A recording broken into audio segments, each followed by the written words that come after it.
Welcome to the Energy Policy Now podcast from the Kleinman Center for Energy Policy at the University of Pennsylvania. I'm Andy Stone. On May the 22nd, the House of Representatives passed its version of President Trump's Big Beautiful Bill, a sprawling budget package covering taxation, spending, and the debt limit. The bill is now moved to the Senate, which is expected to have its own version ready for a vote by early July. The legislation as it looks today includes major funding reductions for programs such as Medicaid and an extension of Trump's 2017 corporate and individual tax cuts. Most relevant to this podcast, the legislation seeks to dramatically limit IRA tax incentives for clean energy projects and the manufacturing base to support them. It would additionally limit incentives for electric vehicles, charging, batteries, nuclear power, and hydrogen energy. On the podcast, we're going to look at the practical impact that the legislation, as it looks right now, may have on the trajectory of clean energy development in the United States. My guest is Derek Flakel, policy expert for the U.S. at Bloomberg NEF, which recently published its own outlook for clean energy under the House bill. Derek will guide us through the report's projections into the pace of investment in renewable energy and the degree to which these industries may be resilient or not without tax incentives provided by the Inflation Reduction Act. He'll also explore how proposed foreign entity of concern provisions may impact the clean energy sector. And he'll discuss the prospects for the Senate tempering some of the House bill's cuts to IRA credits. Derek, welcome back to the podcast. Glad to be back, Andy. So you were here in December with a colleague to talk about the clean energy outlook under the new administration. And at that time, Trump had just won the election with the promise to roll back IRA incentives. The takeaway, I believe, from our December conversation and from Bloomberg NEF's analysis was that the damage might actually be somewhat limited. The business case for renewables, batteries, and other related technologies seem to be strong enough to keep things going, even if development would slow a little bit. So now we've got the House version of the One Big Beautiful Bill Act, which gives us a clear picture of what those rollbacks might actually look like. Bloomberg has updated its analysis. But before we get into that, I wonder if you could start us out by explaining the reconciliation bill that just passed the House. Give us the broad context of the legislation, and how does the fact that this is going through the reconciliation process shape what is actually legislatively possible? Okay, so going to be a bit of a lengthy explanation here, but for those in your audience who don't know, reconciliation is a special budget-based process that the U.S. House of Representatives and Senate can use to agree on how they're going to fund the government. Because it is about budget, basically any provision that goes through that process has to be tied to spending money or taking in money for the federal government. That has to be its primary purpose. That's most strictly enforced in the Senate through a procedure called the Byrd Bath, after the late Senator Robert Byrd, who devised it, which is meant to ensure that provisions are primarily geared toward that kind of budgetary function, taxes, spending, and related phenomena. The reason that this gets used is because it allows a simple majority up or down vote that's not subject to the filibuster in the Senate. So if you're the Republican Party right now and you have 53 seats in the Senate, but not the 60 votes that you would need to get past a filibuster, you want to use this procedure for all of your big sort of partisan priorities that you can't necessarily get 7 Democratic votes on, or whatever number you need to pass it. For reconciliation, it's the same procedure that passed the Inflation Reduction Act, and that's why it was a very tax and spending heavy piece of legislation, as opposed to one with regulations, which would have required 60 votes. So ultimately, this new bill that the House and Senate are trying to pass, the One Big Beautiful Bill, is a tax and spending bill. It is motivated by the need to try and maintain the 2017 Trump tax cuts, particularly for individuals, before they expire at the end of the year. And along with that and a bunch of other sort of fiscal priorities on the Republican side, bringing back some general business tax credits, meeting Trump campaign promises like no taxes on tips, and some concerns from California and New York to try and reduce double taxation of state and local taxes. we're basically going to see a lot of fiscal pressure to cut spending or eliminate tax incentives elsewhere.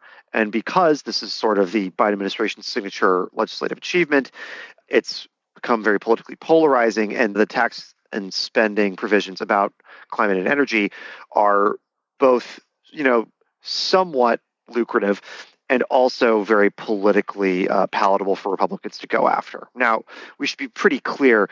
The size of these IRA credits is much smaller than, say, the extension of the state and local tax deduction that a few House representatives in New York, California really want and negotiated hard to get.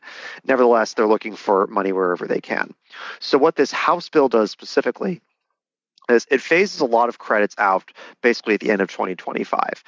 Anything that's relating to putting solar or storage or heat pumps in your house, or in most cases, buying electric vehicles, whether you're a consumer or a business. This is sort of the red meat culture war stuff that's getting pared back.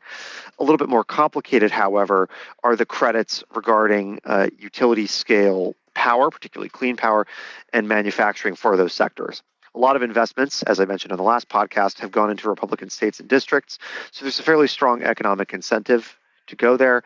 However, at the end of the day, they do need money. And so what this bill does is kind of a compromise between overt and immediate repeal and some really severe restrictions that for many projects would effectively repeal them much earlier.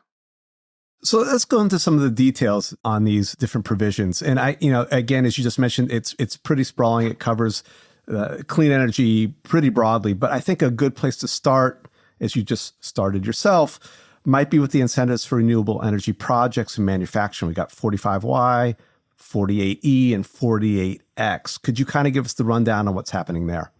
Sure. So as a reminder, 45Y is the clean power production tax credit. You get a certain dollar value for each unit of zero emissions power that you send into the grid. 48E is the zero emission investment credit. You get a certain percentage of your total expenditure on building the plant off your taxes. And lastly, 45X. 45X, thanks. Yeah, is the manufacturing tax credit. So each unit of, say, certain solar or battery or wind parts or refined critical minerals you produce, you get a certain dollar value for that. So the clean energy tax credits, 45Y and 48E, face some pretty severe new restrictions. First of all, in the House version of the bill, the final version, if you don't begin construction on a power plant within 60 days of the bill's final passage being signed into law by the president, then you can't get any credits at all. Secondarily, you then have to place your project in service, that is, have it producing power by the end of 2028. Thirdly, after a certain year, at least in an earlier House version of the bill, and this might crop up again, you weren't allowed to transfer those tax credits. So if you were a business that didn't have a large enough tax bill to absorb the full value of the subsidy, you were able to sell those to other players. In an earlier version of this bill in the House, that transferability was eliminated early. And for some credits like 45X, that's still true. That basically makes it harder to finance a project effectively. You can't necessarily get the full value of the subsidy, and so that hurts your project economics. And lastly, on top of all this, all three of these credits face new restrictions on foreign entities of concern. That's basically a legal construct that means businesses that are tied in some way to Iran, North Korea, Russia, or most pertinent for this conversation, given its dominance in the clean energy industry, China. In particular, there are material assistance provisions, which basically involve like procuring any supplies from a Chinese company or using Chinese intellectual property that are so severe that they would be effectively handicapping any project to which they apply. Now, a weird caveat is that in the original House version of the bill that came out from the Ways and Means Committee, this was the real bottleneck to the bill, but that came into effect for any projects that are built about a year after the bill was signed. Is that now immediate?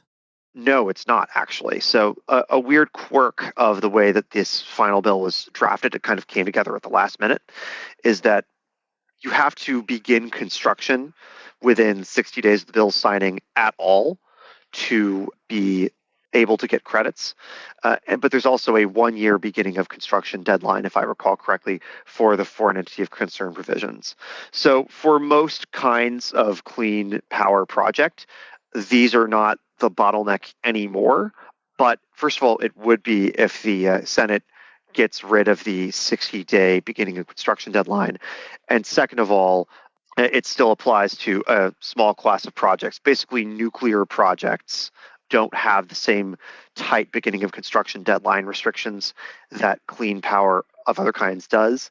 So then they still face their own restrictions. That might be more relevant for Russian parts and technology, given the importance of that country in the supply chain, but China is also coming up. Tell me a little bit more about the 60-day in construction deadline. I mean, how significant is that? So that means that everybody who has a project in line or in mind, they need to actually get investment going very, very quickly. If the Senate meets its deadline of July 4th to come up with its version, and the House and the Senate versions are reconciled, and then the president signs it, this could actually make that deadline late September or early October, which is really soon. How much of a real barrier to development is that going to practically impose? So something that's really important to know about the beginning of construction deadline is that there's what's called a 5% safe harbor.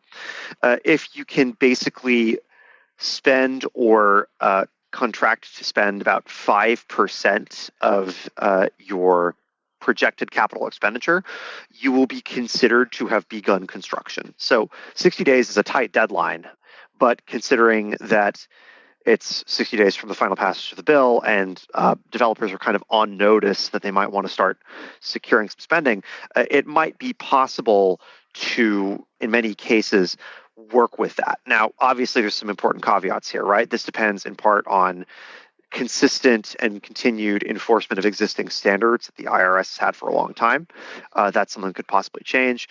Capital availability. And honestly, there's a lot of legal stuff, which as a non-lawyer, I can't, this does not constitute legal advice, to be clear. But this is our assessment as analysts that a fair number of projects will be able to make it through. And that, in fact, what this leads to is a rush dynamic where construction that would have happened maybe later after 2028 gets pulled forward a little bit. So you had mentioned in an earlier conversation that the EV incentives are the most overtly targeted of the legislation. Tell me a little bit more about what's going on with the EVs. So, I mean, obviously, this has been highly complicated by the president's until recent close relationship with Elon Musk, the self-proclaimed techno king of the U.S. EV market. But ultimately, even when Trump and Elon were the best of friends, there was a lot of stuff that Elon was saying publicly, saying, ultimately repealing this EV tax credit hurts our competitors more than it does us. And I think that dovetailed with a general consensus on the Republican side that these tax credits were subsidizing rich consumers' lifestyle choices. They weren't relevant for most people, and they were seen as expensive. And there were also a lot of concerns that this would ultimately be subsidizing an industry in which China is dominant. Now, in point of fact, there were some fairly strict restrictions in there about trying to minimize Chinese presence in the supply chain. Nevertheless, all of these controversies have kind of dovetailed to make EVs both relatively attractive as a fiscal target. If you're trying to look for a source of new spending for other things in the bill, it was in the top 3 or 4 of those. And secondarily, it's a fairly big culture war target. The irony and the paradox of this is that the vast majority of manufacturing investment, which both Republicans and Democrats like quite a bit, has been in the battery space. And a lot of that has been tied to electric vehicles. And in particular, the sense that the sort of domestic content provisions in the 30D consumer EV tax credit created a really strong demand signal for U.S.-made batteries, U.S.-refined critical minerals, another bipartisan priority, and so forth. Strangely, though, we haven't really seen this "you're going to lose a lot of factory jobs" argument take hold with the Republican Party in Congress. A few reasons for that. Not all these factories have ultimately been built yet. They were in the pipeline, and so no jobs to lose. At least much fewer and fewer than would have happened if they had been faster. And on top of that, we've already seen some sort of retoolings of investment from some of the major automakers towards gas-powered cars. So I think maybe there was a sense that some of this might be fungible. And we'll see how true that ultimately is, right? If you're making a battery factory, you're not necessarily building the same kind of battery or the same form factor that you would for grid storage, for example. And of course, incentives for grid storage would also go away in this version of the bill. It's a shame here because, I'm stating the obvious, but the rest of the world, China and Europe as well, are moving full speed ahead as quickly as they can on EVs. And we've just kind of taken the urgency out of it here. Yeah, when you talk to automakers, they'll certainly talk about their concerns with Chinese competition and China dominating the rest of the world. But it's been a fact that for the last 10 years or more, a lot of U.S. automakers have sort of focused on the idiosyncrasies of the U.S. market and retrenched a bit. And this would reinforce that trend with the possibility that, by the time the rest of the world has transitioned to EVs and they're able to start exporting high quality products to the U.S., it's not clear that a pure Fortress America tariff strategy can really protect these automakers in the long run.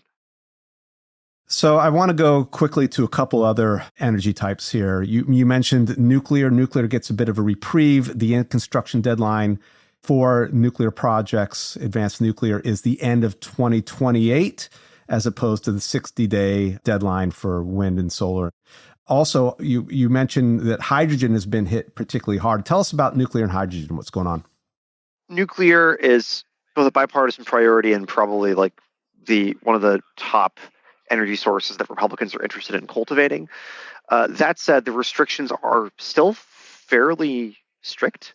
The only two kinds of nuclear project in this final bill that seem to get exempted, as far as I can tell, are expansions of existing nuclear capacity and advanced nuclear facilities. So, the famous small modular reactors that we've all been waiting for a while.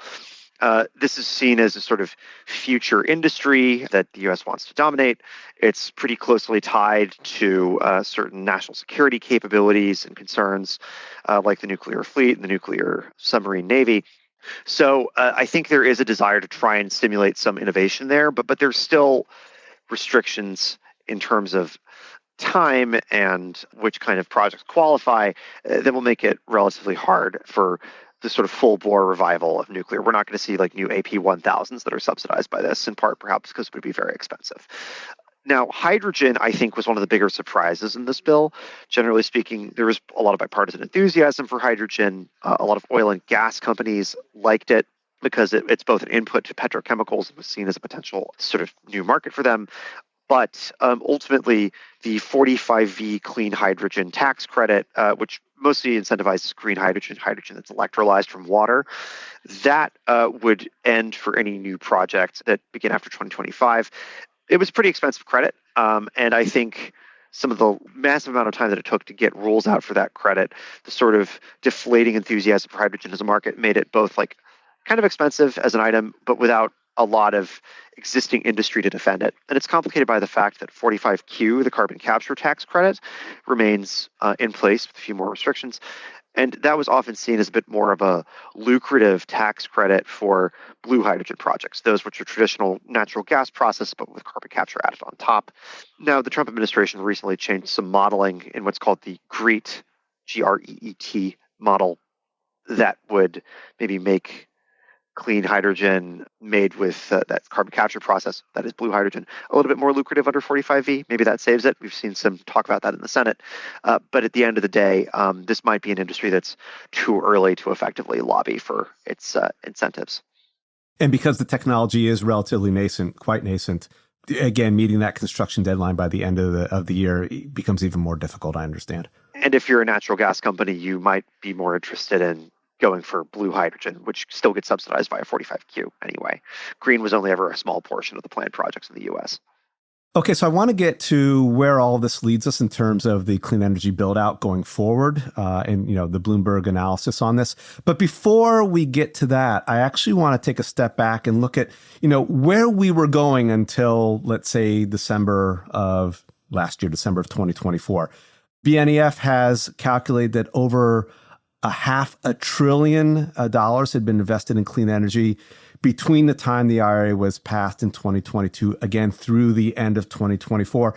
Tell us more about the trajectory that we were on up until that point.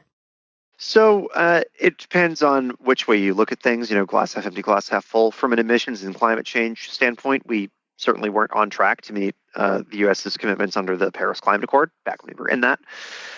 In terms of the trajectory we were on, we were seeing some fairly solid continued growth across sort of the core clean energy technologies, wind, solar, and storage. There was a truly massive uptick in storage build and investment across 2023 and 2024. It seems to be really catching fire now, fortunately not literally in most cases. And in general, I think there was a fairly strong sense that despite some headwinds and inflation, interest rates, which are really important for a capital expenditure heavy set of projects like clean energy, and trade wars, there was a lot of forward momentum, basically. Now, frankly, a lot of those factors are still in place. With power demand growing pretty rapidly, driven primarily but not exclusively by data centers and AI, there's a really strong desire to get things on the grid as quickly as possible. In most power markets in the US, renewables actually are faster on average and in the median case than, say, a gas turbine. It's true of storage as well. And so they're also often the cheapest resources in a lot of markets, and states continue to maintain renewable portfolio standards and other policies that require them to be deployed. Ultimately, the Trump administration, while it's trying to pare some of those back, it seems fairly unlikely to be successful for federalism reasons.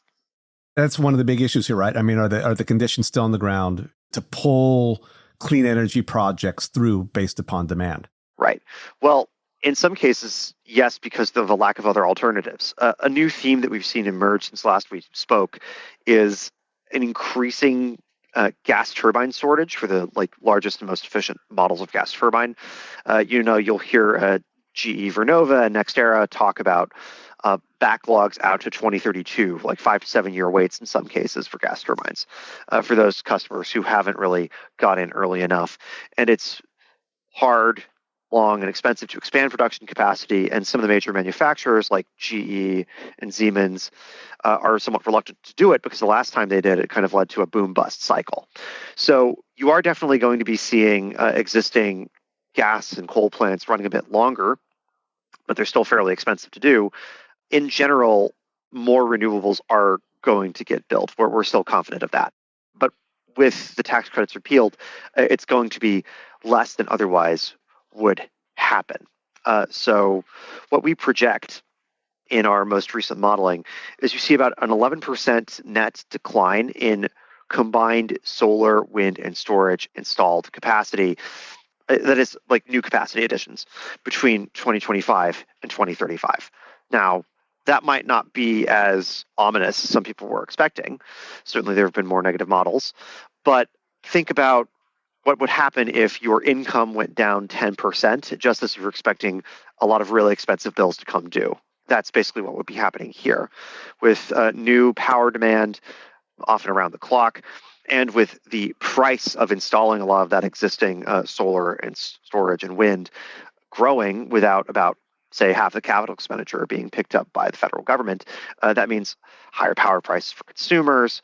It might also mean some availability concerns or some projects, not just power, but in terms of power off-takers, not getting built. There's some different sectoral impacts I'd like to point out as well. So solar and storage tend to be a little bit more resilient. They're smaller, they're modular, you can scale the size to fit the cost. Wind projects, however, are always big, always really expensive, always require big loans. And so those take a notably larger hit in terms of what's actually built out. Offshore wind in particular, we basically see any projects that are currently under construction finishing, and anything new that would have been planned basically just not happening. They were already facing a lot of regulatory concerns from the Trump administration, as well as costs. And this would just kind of push a lot of them over the edge. And one thing to say about wind is that it's particularly important because it has higher capacity factors than solar. So, the rated capacity of solar, you might get like 20-something% of that in terms of actual power generation. Wind tends to be notably higher. It complements solar well. It's really useful for creating more consistent power, creating a more balanced grid, and preventing some of the price cannibalization and build limitation problems that you get if you rely more or less purely on solar as a power source. And also the offshore wind projects that have now been scuttled would have had even higher capacity factors than the onshore wind, right? So more reliable power.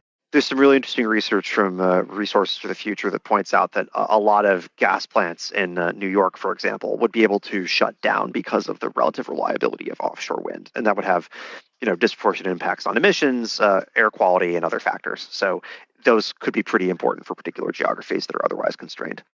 An additional point that came up in the research that I read, you state that between 2025 and 2028, the amount of new projects actually increases over the current trajectory as these projects rush through, right?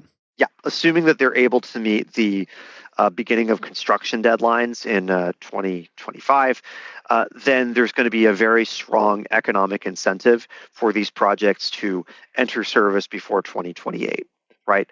But first of all, we've seen this dynamic before. Before the Inflation Reduction Act, every few years it would seem like the clean power credits would sunset, and then eventually they would be brought back. But before knowing that, projects would rush to make sure that they were grandfathered in, so to speak, that they were able to claim those credits before the existing law changed. That said, while it's been possible to do that in the past, it might be a little bit more complicated this time, given the sort of economic and political landscape. And I would also point out that reintroducing a placed in service deadline, which had been gone for these tax credits for a very long time, creates a bit of a crapshoot dynamic. At the end of the day, if there's supply chain disruption or a recession or just any kind of unexpected event, even a simple logistical challenge, maybe a natural disaster, businesses through no fault of their own might be unable to meet that 2028 placed in service deadline. And so projects that try to do everything right and would provide a public service would not really be compensated for that service under the law. It's just starting to play dice a little bit. And that dynamic might also dissuade some developers who would otherwise be willing to chance it if they're not early enough. Very clearly on this one, everybody's rushing to develop at the same time, right, very quickly. And we already have the supply chain constraints that are already causing delays in project development. Then you can see where this is going. Yeah, costs go up, things get harder to do. It's just a challenge. And they just don't get done on time. Yeah. Okay. One other little interesting point, I just want to look further out into the future on the Bloomberg kind of outlook here. And if I understood this one correctly, by 2050, this report writes, collective additions of wind and solar fall by only 1%. We obviously need these resources as soon as possible, but over the longer term, the next quarter century, it looks like it's relatively a wash. I mean, that's one way of thinking about it, but there's multiple ways to think about this, right? From a climate change perspective, what matters is tons emitted into the atmosphere, and so speed, getting there earlier, is very, very important. Obviously, this also speaks to the data center issues. And also, I do think that this is based on our NEO modeling. That's the same models that we use to run our new energy outlook. So that's a pretty economics-based perspective. And I do think it demonstrates the continuing economic appeal and resilience of these renewables markets. But at the end of the day, while we have often pointed out that renewables are frequently the most economic competitive resource in many cases, what we want is them to be deployed at the right time, in the right context, in the right energy system to provide power that is as cheap and reliable all in as possible without contributing to climate change. I want to go back also, just, when we're looking what this all means for the industry, I want to go back for just a moment to those foreign entity of concern provisions. And it was Tom Tillis, senator from North Carolina, who basically said that the people in the House who put this in didn't really understand supply chains, particularly for manufacturing, and that this was really kind of unworkable. Again, how much of a death sentence may these foreign entity of concern provisions be for many projects? Right. So for projects to which they apply, And again, it's important to note that there might be some limitations on that based on the final language of the bill. They would be pretty fatal. You don't have to take BNF's word for it. The CEO of NextEra, John Ketchum, has pointed out at some recent events that based on the way the law is written, if a plant had a single screw from a Chinese manufacturer, it might be disqualified.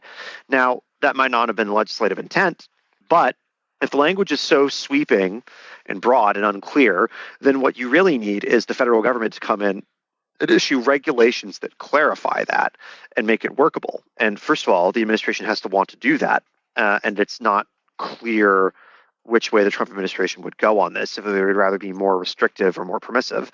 And secondarily, the wait for regulations to come out, which can take quite a while if an administration really wants to dot its I's and cross its T's and take its time, that creates uncertainty that sort of slows down investment, the same way we saw a sort of slowing of investment in hydrogen because there wasn't regulatory certainty there. So even aside from the incredibly broad language of the bill, which again covers acquisition of parts, but also intellectual property, which seems pretty deleterious for manufacturers that would want to catch up to cutting edge techniques, even if that improves the competitiveness of American industry in the long run.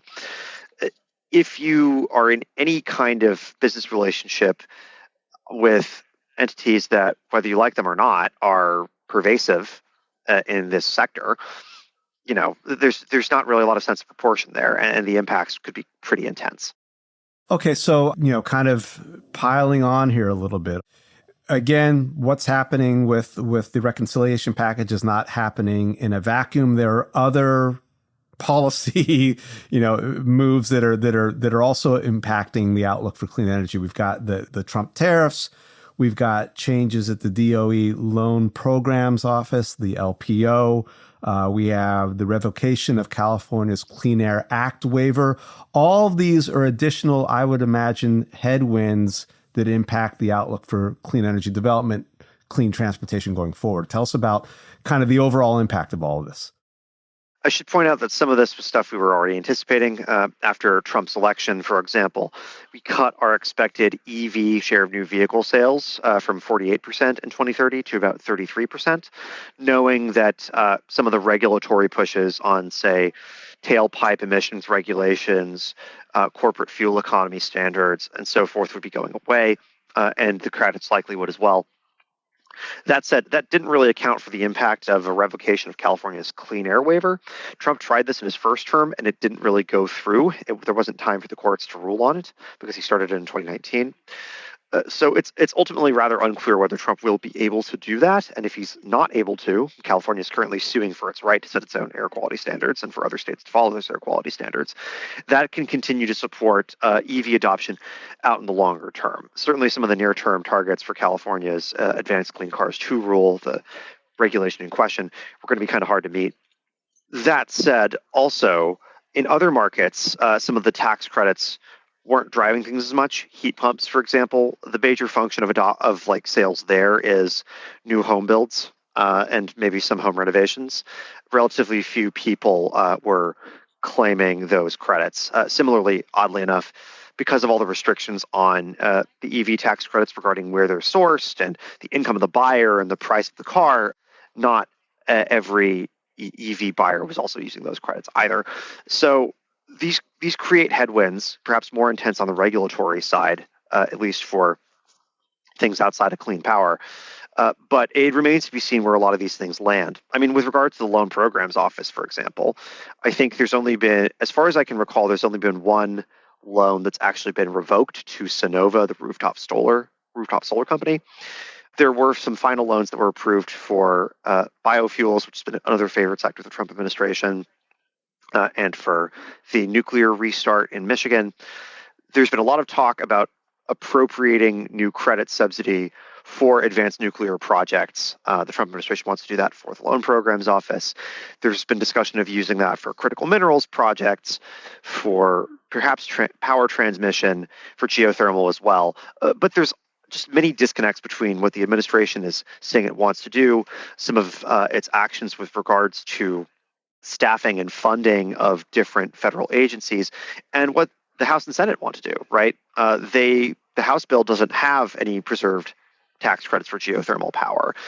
There's concern that there's going to be an attempt to, repeal and recreate certain loan programs office authorities in a way that might lead to a need for more guidance, lead to more disorganization, make it harder, in fact, than just using existing resources for new projects. And in general, I think it creates a really complicated and problematic landscape in which we're going to see continued growth for a lot of these sectors, but less so. And in particular, I'll note for some of the hardest to decarbonize sectors, particularly industrial decarbonization, things that require, sustainable carbon capture, hydrogen for clean steel, clean aluminum, clean cement. We've seen some fairly aggressive grant revocations there. And it's not really clear to me that there will be enough focus on supporting those sectors to really drive them forward rather than letting other countries take the lead. Well, also the Loan Programs Office has been very important for the nuclear industry, right? Yes. Providing source of financing for advanced nuclear projects. Yes, and I think that there is attention to using it for that purpose. But, there are questions about what kind of nuclear projects need even further policy support and what that should be. And in terms of other sort of bipartisan or Republican-friendly things like critical minerals, for example, you can offer as many loan programs office guarantees for U.S. like lithium mines as you want, but the vast majority of demand for that is going to be in electric vehicles. And so if you're pressing against the demand that would economically support a lot of these mines and factories, the supply side might not be enough. I want to ask you one other question related to this, and it's kind of an elephant or a gorilla in the room, whatever you want to call it. And it's the cost of power, cost of electricity going forward. You mentioned earlier some of the supply chain problems that exist. Even for natural gas, getting turbines can take 5 to 7 years is the outlook, I guess, at this point. If we see less clean energy, less wind, solar, and battery storage also being added to the grid as a result of these IRA cuts, rollbacks, what is the impact on the cost of electricity going forward? Do you have any insights on that? Well, it's going to be higher, I can tell you that. I mean, think about the way that an electricity market works, right? Normally, any capital expenditure is rate-based. It's spread across electricity consumers, and that includes the construction of the power itself, also transmission and distribution tied to that. If you have a tax credit where the federal government picks up to 50% of the bill, if you meet domestic content and energy community requirements, then that's much less that has to be rate-based and much less that prices go up. And similarly, if you had the Loan Programs Office or some other things like the Transmission Financing Facility, other things from the Infrastructure Investment and Jobs Act at the IRA that might get cut. If you have other things that are kind of reducing those costs, you're also just reducing cost pressure on consumers. If those things go away, mechanically, prices are going to go up. This also, I think, applies if you see less wind and solar installations in general. That means you're going to need to keep older plants running for longer, and those will be more expensive. If you're increasing demand for gas by reducing the transition away from gas in heating and leading to more gas plants being built, and you're doing this at the same time that liquefied natural gas export terminals are being approved left and right, and gas producers want to sell into the quite expensive, much more lucrative than the U.S. global liquefied natural gas market, you're going to see gas prices going up, the cost of gas generation going up. It's just a sort of multi-pronged push, seemingly unintentionally, towards higher power prices if you make it harder to build these resources and to do so with the federal government kind of itemizing a lot of that tab instead of consumers. Okay, so here we are today. The House has passed its version of the reconciliation bill that is now before the Senate. The Senate, again, looks like is going to try to have something agreed upon by July the 4th or earlier. So there was a letter, I believe, from 13 House Republicans fairly recently that was urging the members of the Senate to take a little easy on some of these IRA rollbacks. What do we think may happen in the Senate? Will the Senate, again, temper some of the cuts that came out of the House bill? I think it's possible, but it's important to look at the constraints here, right? The reason that those 13 House representatives were sending a letter to their Senate colleagues was because despite themselves sending a letter earlier saying, we don't think the final House bill should look like this, they voted for an even more restrictive final House bill in most ways, because there's fairly intense lobbying pressure to get something done, to keep individual income taxes low and so forth. And so you might see some similar pressures in the Senate. Ultimately, this sort of process of revising the House Ways and Means Committee's bill to make it even more restrictive came because 5 representatives, led by Chip Roy on the fiscal conservative side of the House Republicans, were willing to stand up and push for that. And similarly in the Senate, while we have seen 4 Republican senators sign a letter saying that the credit should mostly be kept intact, you've seen others beyond them, like Shelley Moore Capito, step up and express concern about what this might do to power prices, their constituents. You also have a few senators like Rand Paul and Ron Johnson who are asking for tougher, bigger cuts than what the Senate bill currently plans for. So it's a fairly unpredictable dynamic. And one thing that the House has been able to leverage is President Trump coming in and saying you need to vote for this bill.